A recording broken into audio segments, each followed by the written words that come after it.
insan, inumpisahan na yung maraming natin. Susunod na yung slab next week.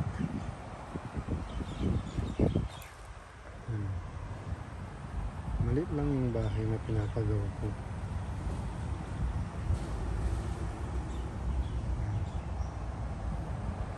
Pero yung yard ko sobrang luwang pa, oh. Luwang pa yan, oh. Hindi pa magkatayo ng granny house dito, oh. Luwang.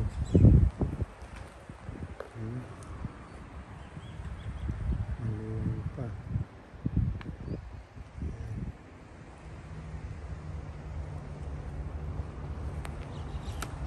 Okay. Sige, mainsan. Next time ulit. Pag may slab na.